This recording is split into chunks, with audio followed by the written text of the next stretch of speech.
A Caixa está fazendo 162 anos.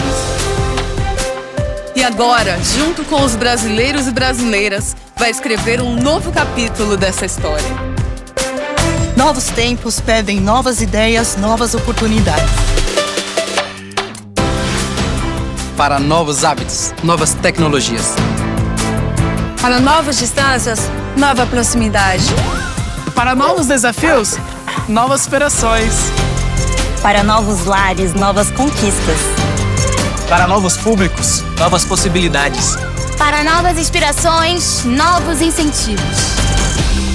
Para novos negócios, novos sorrisos. Para novas esperanças, novas formas de seguir em frente. E para um novo ciclo, novos princípios.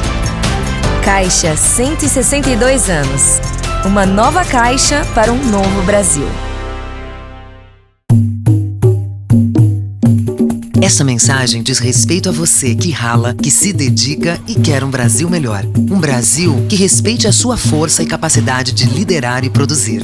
Que respeite o seu direito de ir e vir sem medo. O seu direito de se sentir segura e acolhida para seguir em frente. E que entende que esse respeito precisa ser exercido e defendido todos os dias. Só teremos um Brasil melhor com respeito às mulheres. Brasil, União e Reconstrução.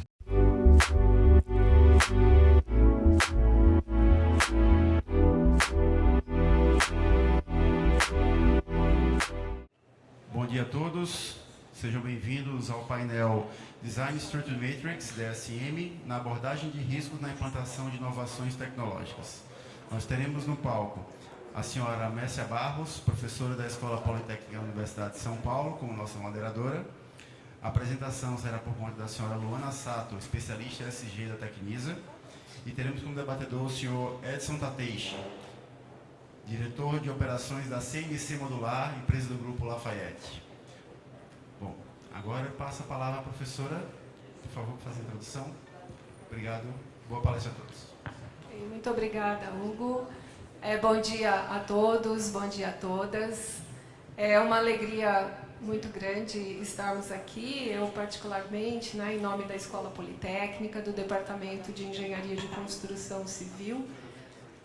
Agradeço muitíssimo a CEBIC por essa oportunidade que nós estamos tendo para divulgar esse trabalho. Eu acho que, antes de tudo, comunicar e divulgar o trabalho realizado entre a universidade e a empresa, a indústria da construção, representada hoje aqui pelo Edson, a quem nós agradecemos pela presença, engenheiro Edson, diretor da CMC Lafayette, que apostou nessa parceria.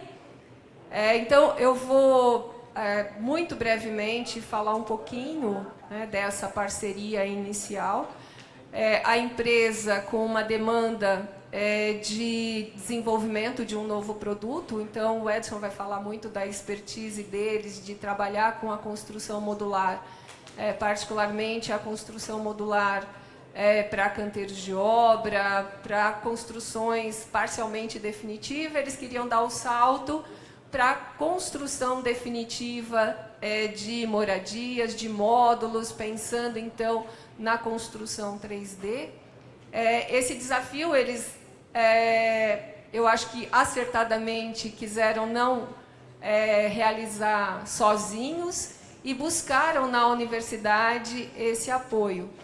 E a universidade, apoiada pelo próprio governo federal, que hoje investe na inovação em vários segmentos, e no nosso segmento da indústria da construção, nós temos essa oportunidade pelo Embrapi, que é um programa brasileiro de investimento na inovação. Então, nós temos uma unidade Embrapi na universidade, no departamento, que é coordenada pelo professor Vanderlei John, em que o objetivo é dar suporte e trabalhar em conjunto com a indústria no desenvolvimento de novos produtos, de novos processos, sempre com o olhar da sustentabilidade, do desempenho. Então, é nesse contexto que nasce essa parceria, né, de uma indústria que quer desenvolver um novo produto para dar resposta a uma demanda e, junto com eles, nós, então, embarcamos nesse desafio de desenvolver a construção modular, tanto em 2D quanto em 3D. Né? Então, eu gosto muito de falar da construção volumétrica, porque, na verdade, para mim, a construção modular ela é algo muito maior, que envolve, inclusive, a construção volumétrica, seja nos volumes fechados, ou seja, numa parede pronta, num painel pronto, que tem o seu volume também pré-definido.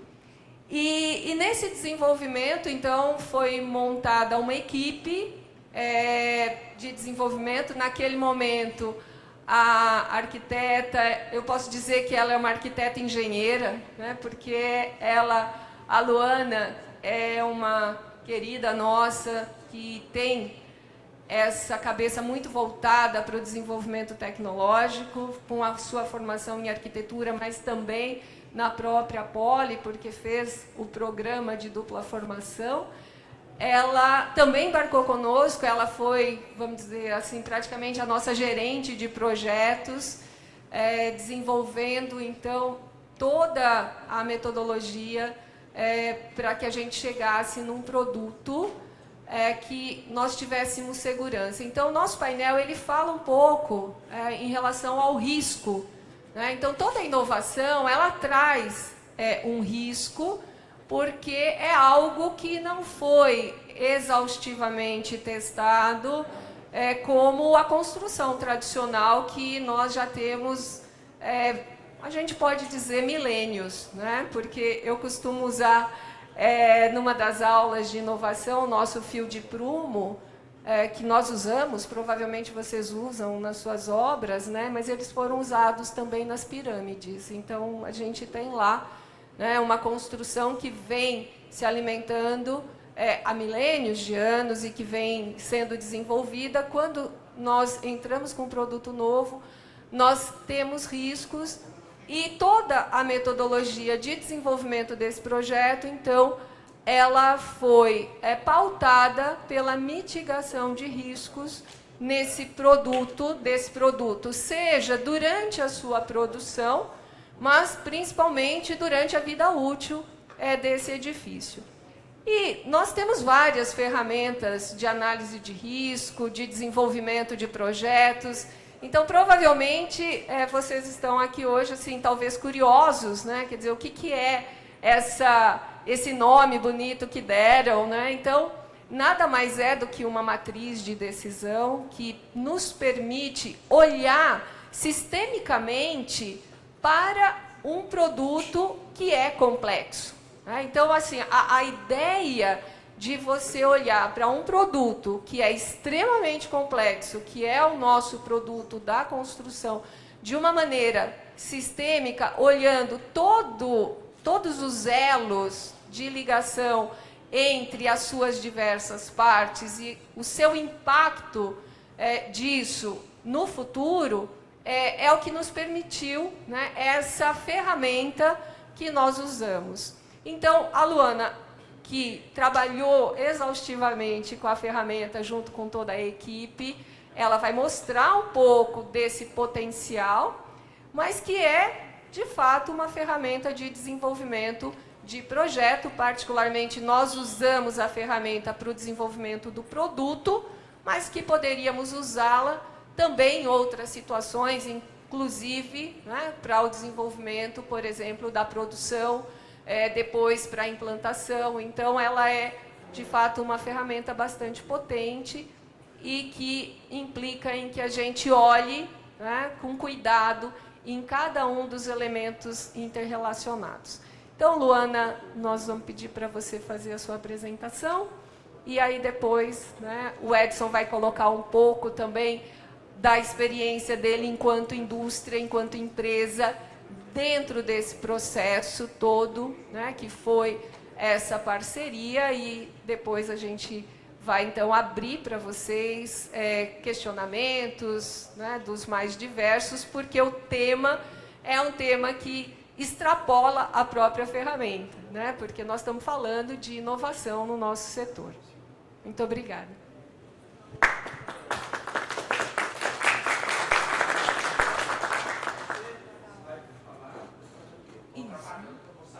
Acho que não, mas não atrapalha. Não atrapalha, pode ficar. Bom dia a todos. Bom, então eu vou apresentar o nosso case, que ele nasceu, como a professora Mércia comentou, quando a CMC, o Edson, procurou a unidade Embrapi Poli-USP para a gente unir a expertise de dois mundos, né? A gente tinha, pelo lado da universidade, a expertise em desempenho de habitações e profundo preocupação com a questão da durabilidade, e pelo lado da CMC, a expertise da construção rápida, expertise em transporte e expertise em montagem. E aí foi a fusão desses dois mundos, duas equipes com conhecimentos bem distintos, e o nosso objetivo primordial era fazer a concepção e detalhamento de uma habitação permanente em módulos que a gente chamou carinhosamente de M3D-LSF, porque era em Light Steel Frame. E como premissa a gente tinha a questão da escalabilidade, então a gente tinha que desenvolver um produto de fácil transporte e com uma montagem veloz, e pelo lado da habitabilidade, que é uma condição indispensável para quem vai ocupar aquela edificação, vai morar, desenvolver as suas atividades diárias e também vai ter que fazer manutenção, limpeza e, eventualmente, alguma adaptação que for necessária. E aí, como a professora comentou, toda a inovação tecnológica, ela inserida num determinado contexto, ela gera uma série de interferências. E essas interferências elas têm que ser identificadas antes de a gente começar a produção efetiva, né? Então, o que a gente precisou ali naquele momento, não dava para a gente ficar batendo papo longo, as conversas para trocar as experiências que a gente tinha, intercambiar essas experiências. Então, a gente se sentiu a necessidade de descobrir uma ferramenta que nos desse a compreensão total do produto de maneira rápida. E aí, fazia parte da nossa equipe também o Luiz Henrique Ceotto, que estava, na época, fazendo um curso no MIT, e ele sugeriu a gente adotar a Design Structure Matrix, a DSM, como essa ferramenta de agilidade de conhecimento do produto que estava sendo desenvolvido. Aí fica o link, se quem tiver mais curiosidade sobre a ferramenta e sobre as diversas tipos de ferramenta, está aí. Ele achou que era adequado porque era uma ferramenta utilizada por indústrias para desenvolvimento de produtos extremamente complexos. Como exemplo, posso dar o desenvolvimento do motor híbrido da BMW ou então da análise de riscos da Mars Pathfinder da NASA. Então, é uma ferramenta poderosa. Mas ela é super complexa, a gente não pode usar na construção civil? Pode. Existem 3 tipos básicos de matriz, uma de produto que avalia essas interfaces, uma de processo que avalia a interface entre atividade, e a de organização, que é mais para avaliação de interface entre funcionários, então fluência de comunicação. Para o nosso caso, a gente pegou a DSM de produto e adaptou para nossas necessidades. Então, vou contar para vocês como a gente fez. A gente pegou o que a gente imaginava, compor os módulos, né? Então, e dividiu todos os componentes e materiais em elementos. Esses elementos eles foram organizados em subsistemas da norma de desempenho. Então, como exemplo, eu posso dar o subsistema de vedação vertical, que era em light steel frame. Então, o que compõe, quais são os elementos que compõem esse subsistema? Montantes, painéis de USB, fechamentos internos e externos, revestimentos, barreiras de vapor e isolamentos termoacústicos N. A gente organizou em linhas e colunas para a montagem dessa DSM. E aí, a partir dessa montagem, a gente fez 3 análises. A primeira era identificar as interfaces de cada elemento. Então, todas as interfaces entre elementos de vedações, interfaces entre elementos de vedações verticais com horizontais e por aí vai. Depois, a gente avaliou a maturidade das soluções existentes para essas interfaces. E depois a gente avaliou o impacto que tais interfaces têm no desempenho da edificação. Vou explicar como a gente fez o primeiro passo. Então, a gente tinha, num exemplo genérico, as linhas, elas representam os elementos que são interferidos por outro elemento. E as colunas, elas representam elementos que interferem em outros elementos. Então, exemplo, o elemento B é interferido pelo elemento A, eu marco na intersecção linha do elemento B com o elemento A, um xizinho. Então, identifiquei uma interface. Como exemplo prático, então, a gente tinha a barreira de vapor, ela pode interferir na estrutura se ela for fixada por parafuso, mas ela não é interferida pela estrutura, tá? E aí, como a gente fez a classificação da maturidade e do nível de impacto? A maturidade a gente usou números e para o nível de impacto a gente usou cores. Aí eu vou explicar como. A gente estabeleceu critérios. Para a maturidade, a gente designou 5 níveis, considerando menção no meio técnico das soluções propostas para as interfaces, considerando também detalhamento das soluções, porque às vezes é dito que existe a solução, mas você não encontra um detalhe. Então, você não consegue absorver no seu produto. E também consideramos a existência de ensaios dessa interface detalhada e ensaiada. Então, de 1 a 5, a gente foi considerando a existência desses elementos. E para o nível de impacto, a gente considerou baixo, médio, alto, e as cores que a gente usou é azul, amarelo e vermelho. Sendo que o vermelho, aquela interface impacta criticamente o desempenho da edificação. E o azul quase não impacta. E aí, como resultado, a gente teve mais de 320 interfaces identificadas. Essa é a foto da nossa matriz. E aí, a gente percebeu que a gente tinha que priorizar 80 itens dessas 320. Isso para nós já foi uma vitória, porque ela deu um grande foco. Só que o que é mais legal da matriz que ela mapeia essas interfaces. No nosso caso, a gente estava concebendo um produto. Então, muita coisa teve que ser ajustada, alterada e tal.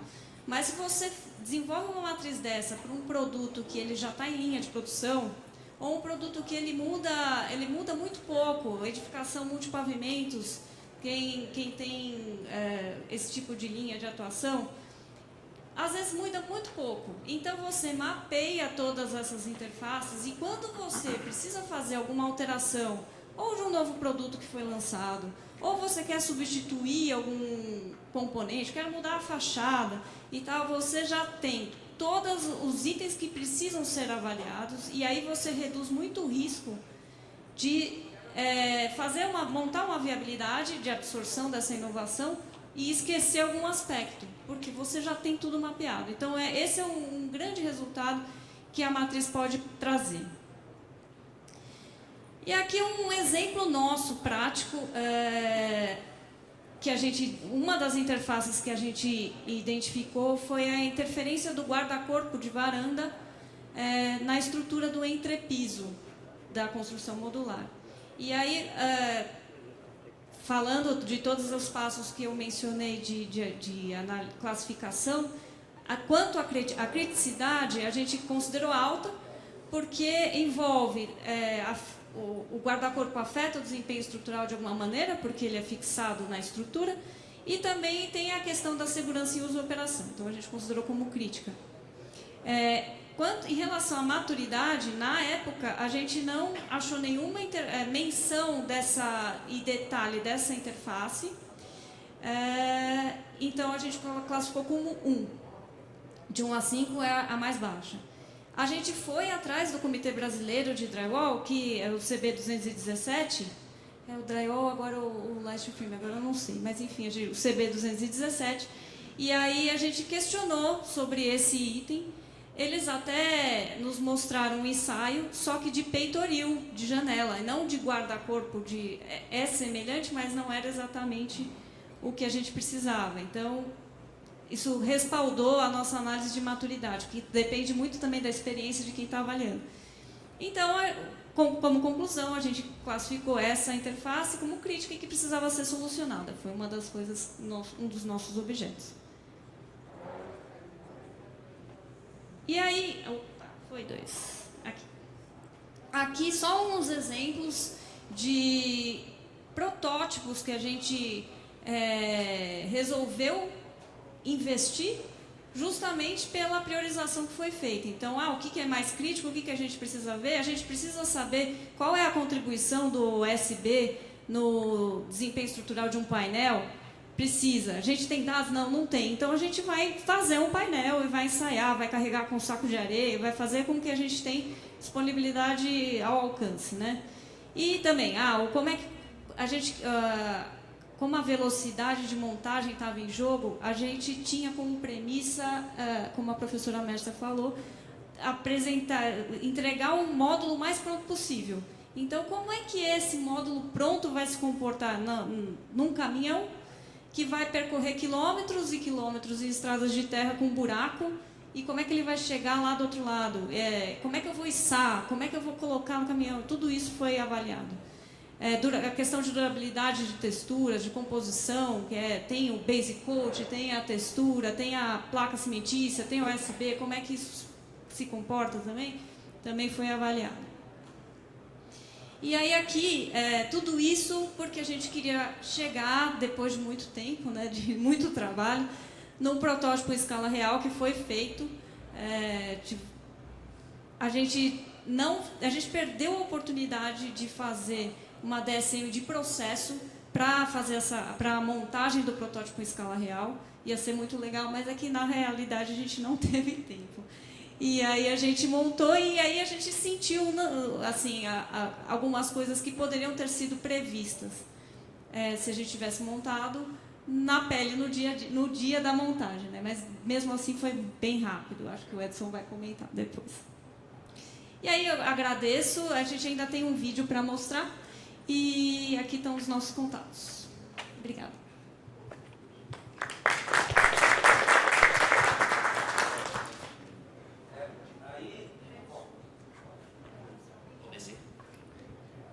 Eu vou ficar de pé um pouquinho. Eu não gosto de ficar sentado, tá, pessoal? Não liga não.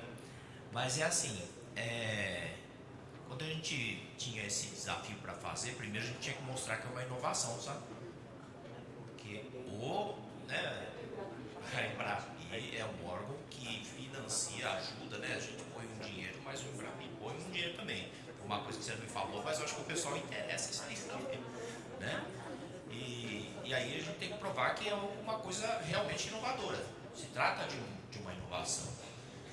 Bom, como que a gente fez isso? A gente foi atrás de vários países, a gente até começou com alguma coisa de inovação lá na universidade, lá no Canadá, de Alberta, né? E, enfim, percorremos aí praticamente uns 20 países, sabe?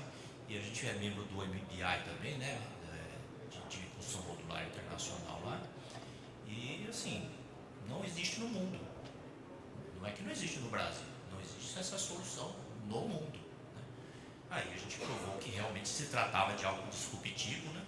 E que a gente poderia tratar aqui no Brasil.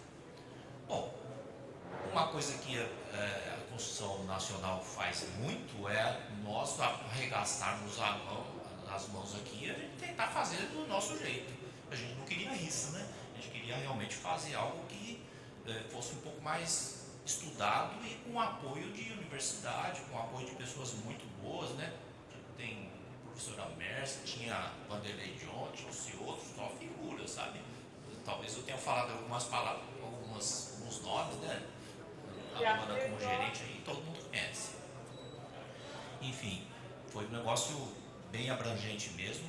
Trouxeram essa ferramenta, que é o DSM, que é o que a gente está falando aqui agora. E essa ferramenta para nós ajudou muito. Só para a gente então saber do que se trata, o que está falando, para não ficar extremamente só na matriz, eu acho que esse filminho vai dizer para a gente o que se trata, o que nós estamos desenvolvendo na verdade. Podemos soltar o filme agora?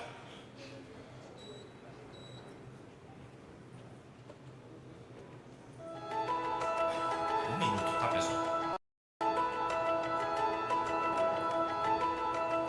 Eu me deparei com um projeto desse na Turquia, que é uma construção em light to frame. E já veio um insight para a gente, porque nós vimos, poxa, modular a gente já domina, o que falta é o seguinte, nós fazemos para a obra e agora nós queremos jogar ele para o residencial. Então teve muito esforço de como eu fazer uma casa que seja leve, possa ser industrializada, onde eu possa projetar nível de conforto térmico, conforto acústico. O nível de qualidade que nós estamos obtendo nessas casas é superior, bem superior ao nível de qualidade que nós obtemos na construção convencional. Com uma vantagem, né? Nós temos um nível de qualidade com uniformidade. Não tem dúvida, é o futuro. Beleza, aqui a gente fez uma edição, então foi um minutinho só para a gente poder ilustrar. Então, o que se trata? De ter uma construção que a gente possa fazer em 3D, né, que é o volumétrico, mas também a gente possa levar as paredes prontas. Então a gente fala do 2D, né, modular 2D, ou construção industrializada em 2D. Tudo isso que a gente faz em fábrica e leva pronto para a obra. Essa casa que a gente fez como mostruário, como um showroom, como um protótipo, a gente fez em 4 dias. Né? Então, uma casa de 150 metros, você viu que tinha até praticamente 3 andares ali, em 4 dias.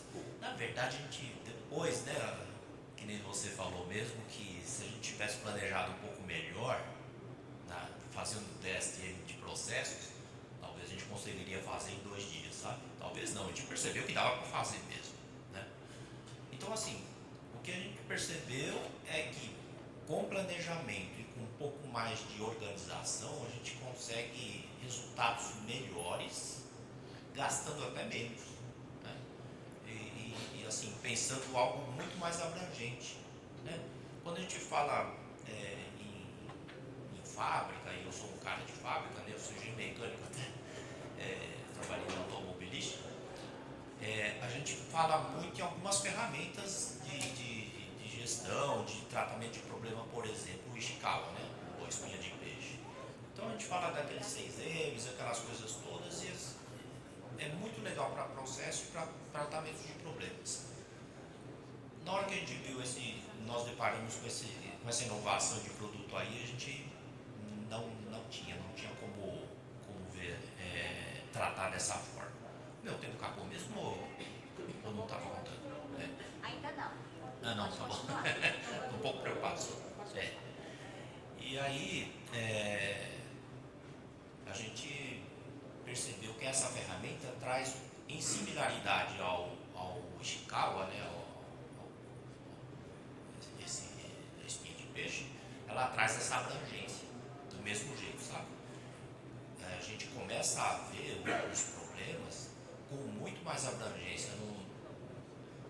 escapa nada, né? Esse é o primeiro ponto. E o outro ponto que foi bem legal para a gente trazer eles é que, assim, sozinhos a gente não teria a abrangência de até ver alguns casos que foram feitos no passado e que trouxe patologias para o sistema, sabe? Então, em nome da universidade, em nome do Embrapi, abriram-se algumas portas e eles viram ali patologias que aconteceram no passado e no Brasil mesmo. Eu mesmo, como indústria, não conseguiria talvez ver casos do concorrente, né? Mas eles, como organização independente, conseguiram, trouxeram laudos e acabou que a gente evoluiu muito em cima de erros que as pessoas já tinham cometido, né? E uma coisa que me surpreendeu muito é o tanto de vermelho que tinha na matriz, né? O que é o vermelho? O vermelho é o índice de criticidade. A gente viu assim, nossa, mas o Lightning Frame não é uma coisa conhecida? É uma coisa que a gente já sabe o que é? Mas como tem tanto vermelho, ou seja, tantos itens que ainda não estavam bem tratados, o nível de maturidade não estava bom. 80 casos que de interferências, né, que a gente teve que tratar. Um trabalho de 2 anos, né? A gente fala, como vocês fizeram durante 2 anos? Não, 80 itens ali de criticidade saídos da matriz DSM, sabe? Então, realmente a gente não conseguiria ter essa visão e essa abrangência se não tivesse a ferramenta. Então, esse é o meu diagnóstico aqui, o meu comentário como alguém da indústria privada que procura ajuda aqui da Embrapi, no caso. Foi bem bacana para nós aí. Tá bom? Acho que podemos abrir para as perguntas.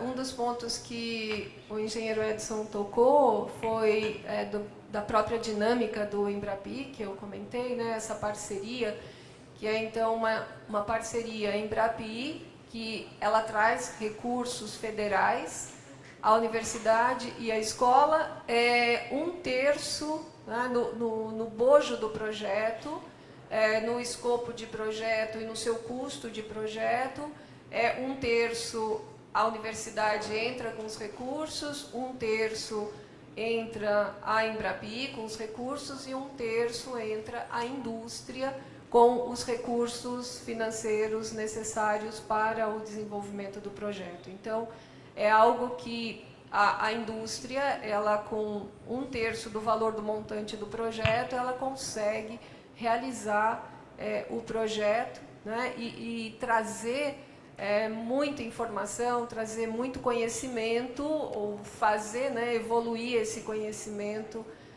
que às vezes está latente, às vezes ele existe, às vezes, como nós percebemos, muita coisa não existia e nós tivemos que desenvolver ali no próprio projeto. Edson quer falar? Só complementando. Então, na verdade é assim, nós não conhecíamos que existia esse programa. Eu acho que é uma coisa que deveria até ser um pouco mais divulgada, que eu achei que é uma coisa super bacana. Começamos a fazer algo parecido com a Universidade lá de Alberta, no Canadá, porque não achávamos que tinha no Brasil, né? E depois, conversando um pouquinho com o professor Vanderlei João lá e com o senhor, percebemos que realmente já tinha alguma coisa aqui no Brasil. Para nossa surpresa, viu, professora Mendes? E aí, assim, tudo começou por aí. Acho que até uma ferramenta legal de divulgação aqui, quem quiser, tendo uma indústria privada e desenvolver algo inovador, é uma verba bem legal que a gente arruma, sabe?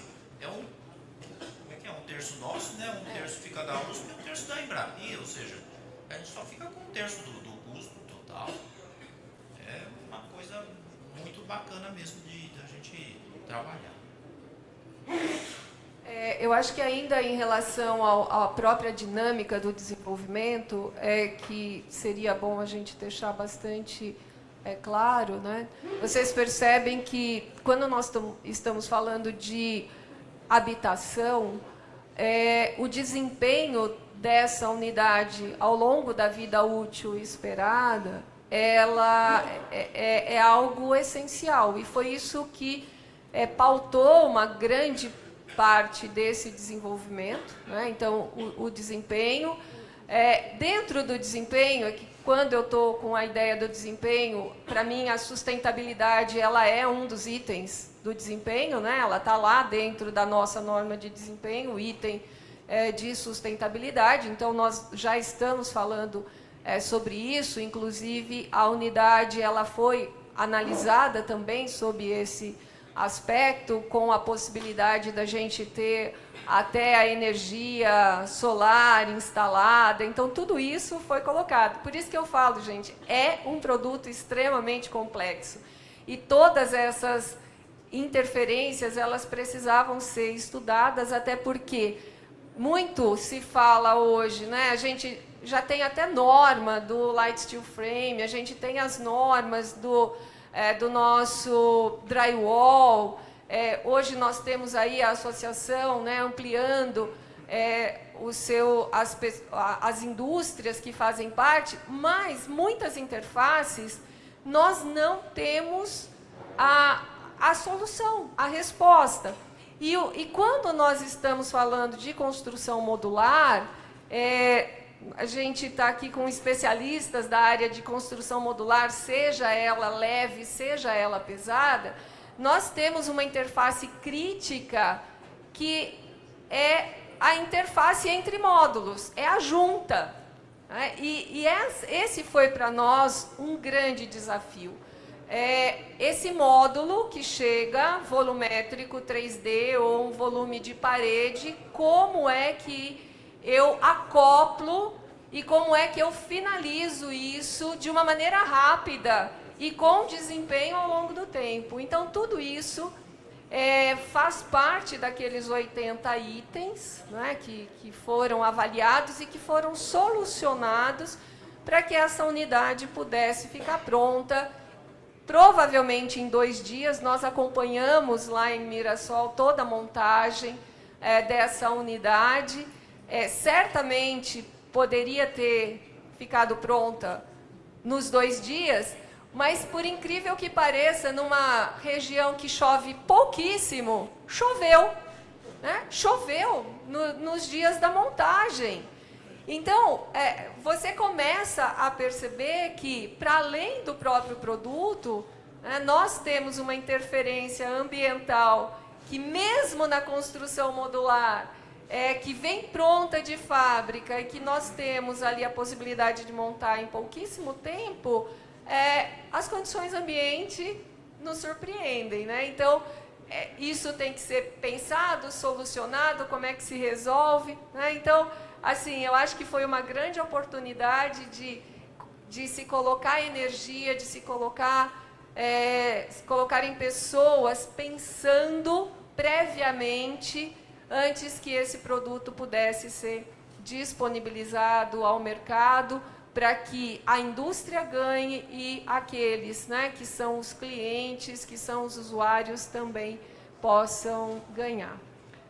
Eu acho que, assim, tudo isso suscita muitas dúvidas, né, questionamentos, e acho que é um momento, talvez, de colocar, de abrir para que vocês também participem dessa conversa e que a gente possa continuar aqui o nosso diálogo. Né?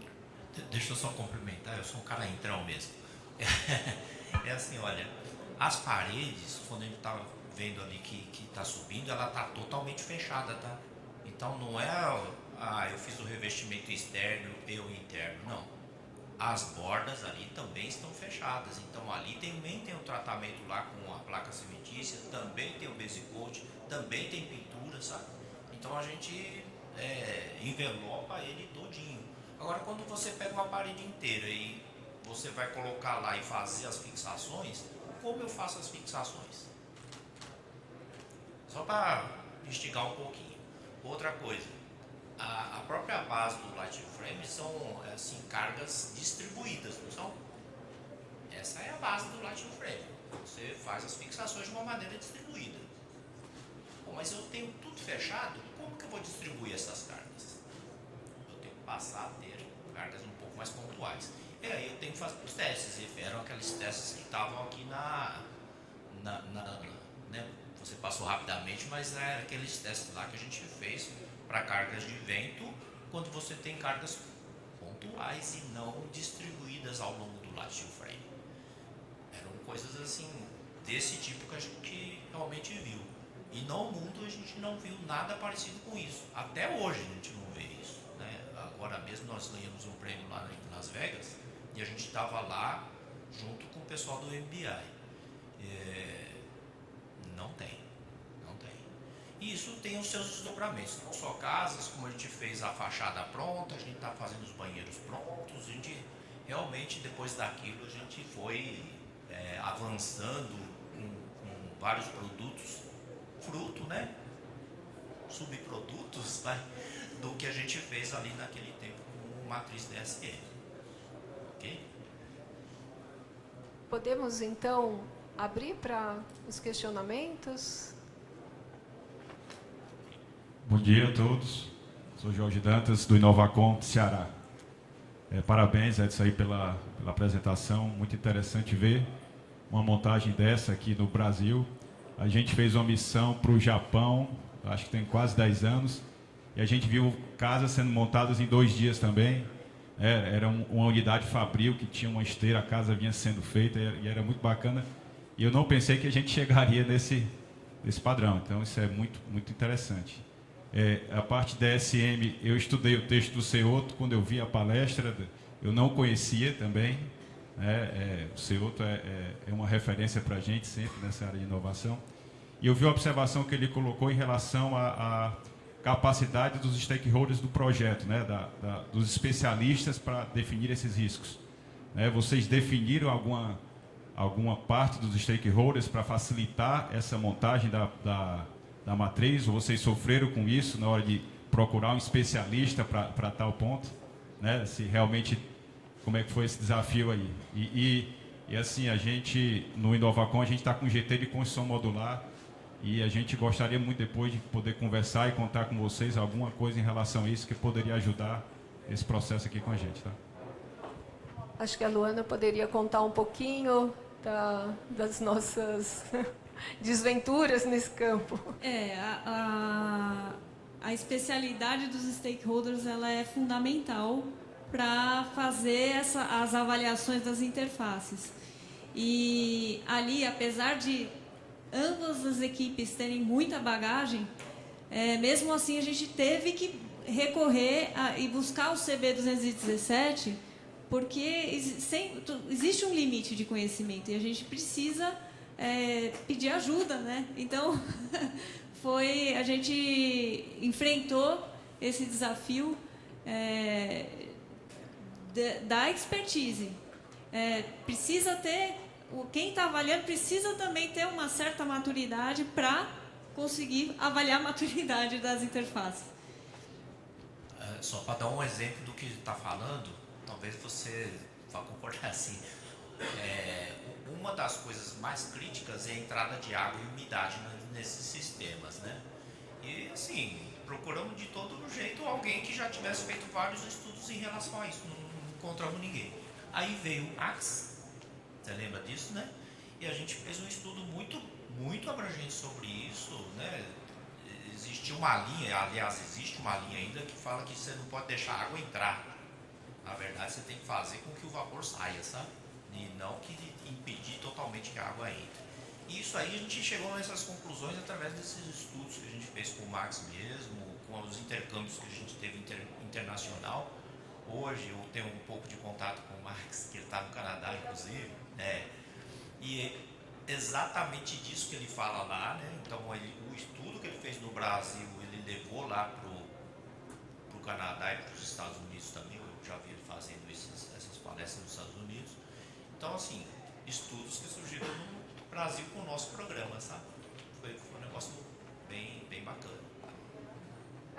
Para além disso, né, esses especialistas, porque quando você começa a identificar algumas interfaces também que você busca na literatura, busca em parcerias e muitas vezes, mas também eu me lembro da ocasião em que a gente usando outras ferramentas, como, por exemplo, a ferramenta do Design Thinking, né, que a gente colocou vários especialistas na mesma sala, tentando identificar todas essas dificuldades e como cada um via potenciais soluções, né? Então, mapeando tudo isso numa sala, com as soluções que cada um identificava, e depois a gente recolhendo tudo isso, e agora vamos ver que solução poderia ser melhor para cada uma das situações. Em relação a esse, eu acho que quase que criou um trauma na empresa, no Edson, que são essas patologias, porque durante esse processo nós vivenciamos um estudo que mostrou algumas obras, na verdade, um grande conjunto construído há alguns anos, se não me falha a memória, 15 anos, algo assim, acho que era isso, não é, Lu?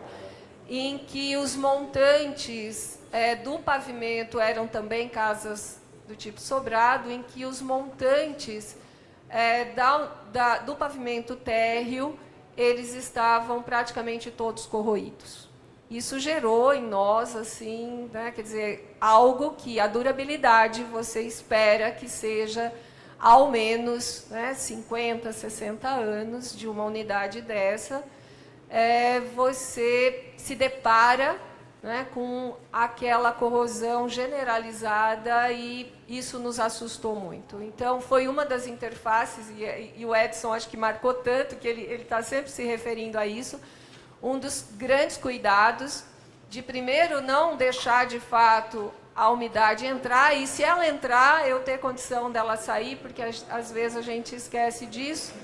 E uma das soluções que nós acabamos desenvolvendo, inclusive para você ter uma condição de verificação e de manutenção e de observação ao longo do tempo, nós criamos um rodapé removível para o pavimento térreo, por exemplo, né, em que você, a cada 5 anos, a cada 6 anos, eventualmente, você pode fazer essa remoção e fazer uma avaliação de como, né, estão ali aqueles montantes, para você não ter nenhuma surpresa depois no futuro, né? Então, foram todas soluções, não que essa solução ela seja usada para absolutamente tudo, porque, por exemplo, agora, né, que a empresa está ali produzindo banheiros prontos, unidades prontas para edifícios de múltiplos pavimentos, bom, não estou no térreo, não tenho grandes problemas. Então, várias soluções foram desenvolvidas a partir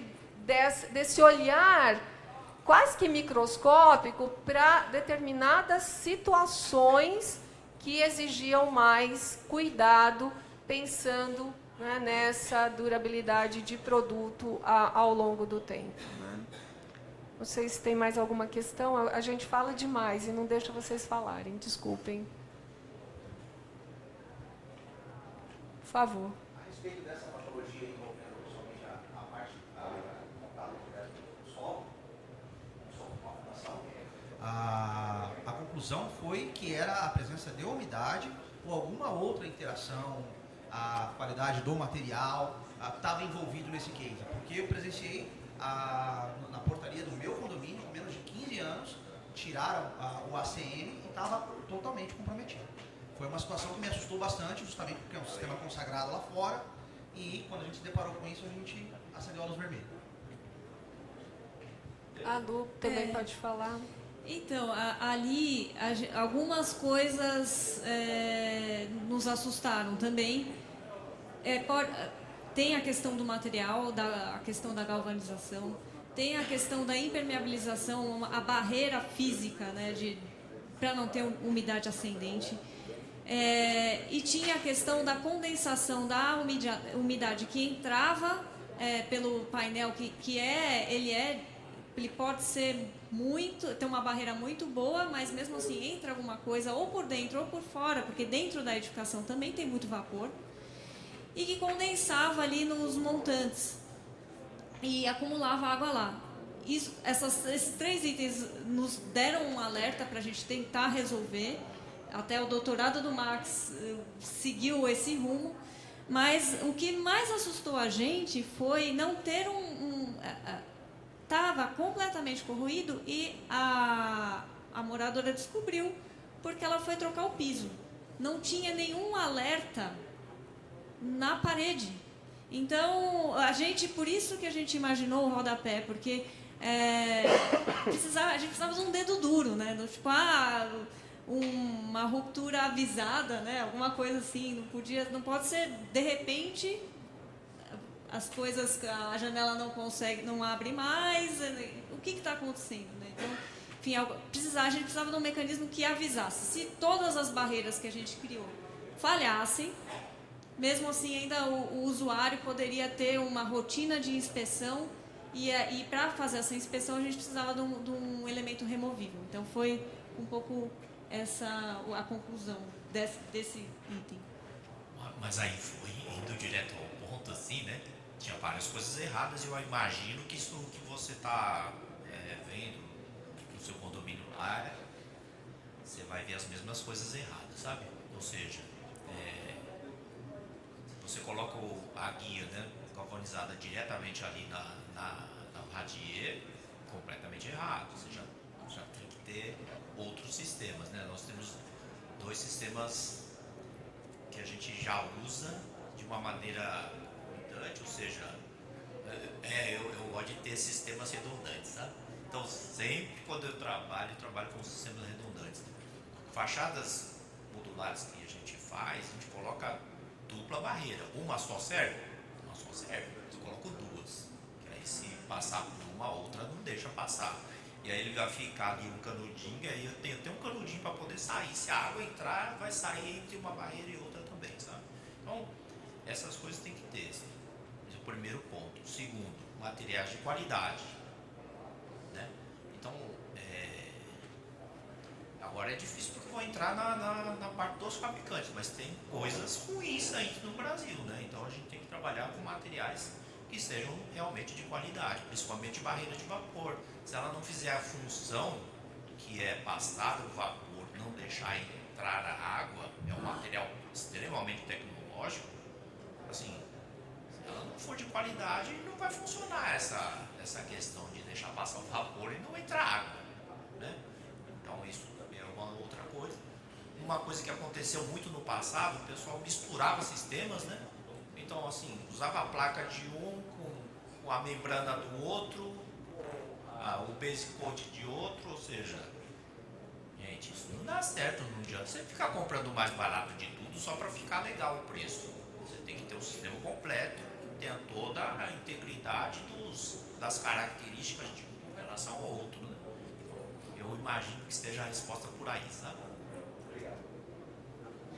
Alguém mais? Nosso tempo está acabando, gente. Nosso tempo está acabando. Lívia. Pode falar. Agora voltou?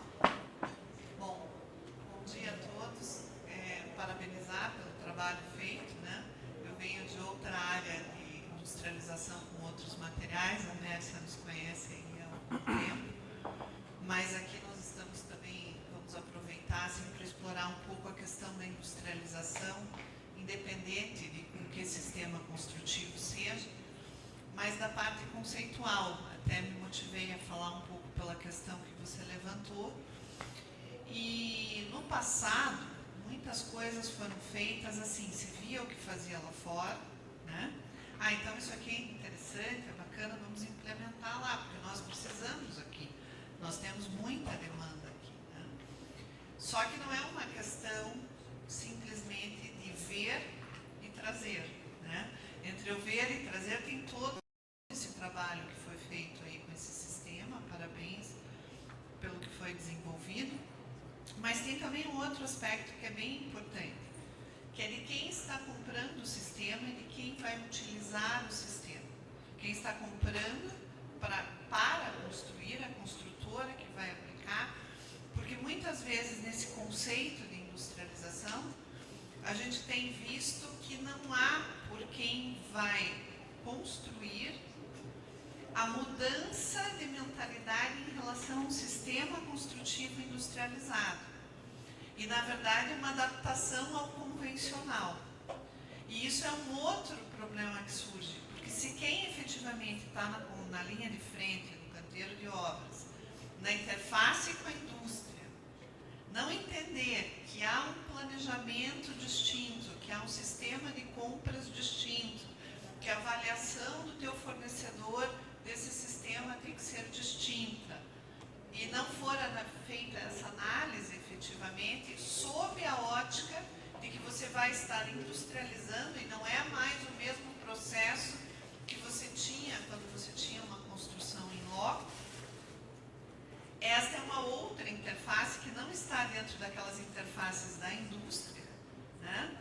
Dos stakeholders que estão ali, do teu fornecedor, de tudo isso, mas é uma mudança de mentalidade que o nosso mercado está passando agora. Porque a gente está num boom de industrialização, a gente já está experimentando um apagão de mão de obra. Não só isso, a industrialização é fundamental para os aspectos de sustentabilidade, de construção net zero e de todo esse outro contexto que a gente está vivenciando.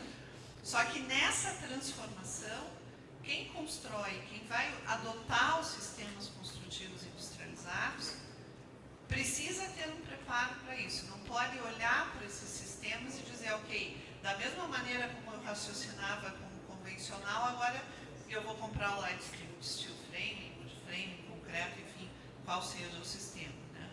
Então, só para fazer aqui um destaque, uma ênfase, uma consideração a esse aspecto. Obrigada. Acho que a Líria ela deu para a gente aqui uma aula, né, nesse processo industrial. Obviamente não precisaria que nada fosse acrescentado, mas ela traz um ponto que eu gostaria de deixar registrado quando ela fala do apagão de mão de obra. E, no meu entender, eu tenho uma tese hoje que eu acredito que provavelmente daqui para frente ela deve ser defendida, que com a industrialização nós temos uma grande oportunidade de fazer com que a construção de edifícios, particularmente esse segmento, seja interessante aos trabalhadores. Porque com a construção tradicional, o que nós temos é que hoje é muito difícil você perguntar para um jovem e falar assim, você gostaria de ser pedreiro? Ele vai falar não. Viver numa obra cheia de pó, de cimento, carregando peso o dia inteiro, que atrativo isso traz para o nosso jovem de hoje. Então, eu acho que o nosso caminho, sobretudo, né, quando nós falamos da mão de obra do segmento, é a construção industrializada. Porque eu posso ter um apelo muito forte de ter esse jovem na indústria, né, que vai crescer esse produto feito na indústria e levar para o canteiro uma montagem. Então, eu deixo de ter agora aquele ambiente, que é um ambiente mais inóspito, para ter um ambiente mais fabril, de verdade, de montagem, e sem tanta poluição, sem tanto desgaste físico. E eu acho que é o grande caminho, Líria, seja qual for a tecnologia industrializada. E eu acredito muito fortemente na componentização, quer dizer, os componentes industrializados, os painéis, né, as paredes agora já sendo produzidas com os sistemas prediais embutidos, instalados, e vamos levar isso pronto, e aí eu tenho esse desenvolvimento e eu tenho a atratividade do segmento novamente para a gente trazer uma mão de obra diferenciada e uma mão de obra mais jovem, né? Porque nós estamos aí com a nossa mão de obra envelhecendo muito. Mas esse é um outro momento, eu acho que do próprio ENIC, né, que vai ter essa discussão lá na frente. Um outro momento também para a gente discutir, mas eu acho que nós temos uma grande oportunidade. Eu acho que o Edson quer completar. Bom, isso aí eu quero completar mesmo, porque eu sou entusiasta disso daí, sabe? Nossa Senhora. Assim, olha só, eu sou um cara engenheiro mecânico, vim da automobilística. E eu moro no ABC, não assim, no ABC Paulista. Isso quer dizer o quê? Eu vi tudo isso acontecendo, eu sou uma pessoa ali daquela época ali, sabe? Ou seja, a indústria trouxe uma coisa para as pessoas como um todo que estamos precisando, que é a valorização da educação. Né? Numa construção civil tradicional, muitas vezes não interessa para o empregador você treinar a pessoa, porque você perde ela. A cada construção você manda embora aquelas pessoas e contrata outras. Qual é o estímulo que você tem para treinar as pessoas? É muito pouco.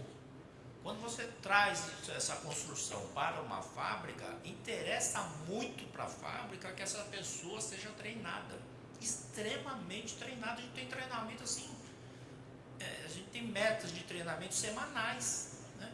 Então as pessoas são realmente muito treinadas, interessa muito isso. E essa valorização desses treinamentos, porque depois que eu treinei eu preciso reter o talento, tá certo? Não adianta ficar treinando e depois eu perder ele pro vizinho.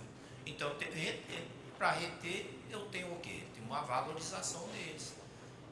Esse círculo virtuoso eu acho que é o que o Brasil precisa. Eu estou falando de uma maneira bem patriótica aqui mesmo. É o que o Brasil precisa. Porque falando de automobilística já teve esse movimento, uma valorização da parte da educação. Mas a automobilística é uma parte pequena da economia. É grande, mas não tão grande quanto a construção civil. A construção civil, ela movimenta 40% da nossa economia. É um motor aqui da nossa economia. Né? Então, a hora que vier esse tipo de pensamento para a construção civil, eu acho que muda a questão da educação do Brasil. Tá? Então, eu sou entusiasta disso aí mesmo. Eu vou pedir para a Luana fechar aqui o nosso painel. Ela hoje que está numa empresa, numa construtora, incorporadora, que está pensando em produtos, enfim, que talvez também possa trazer uma contribuição. Eu só ia comentar que hoje eu atuo como especialista em ESG, e essa questão do treinamento, desenvolvimento de pessoas, o social, ele vem com força existe desde 2004, mas pegou fogo em 2020 e ele é o futuro também. Então, assim, as construtoras estão preocupadas, talvez a industrialização seja a solução, mas treinamento está no radar. Mas é conversa para outro painel, para futuros ENICs. Agradeço muito a atenção de vocês, a participação. E é isso. Muito obrigada.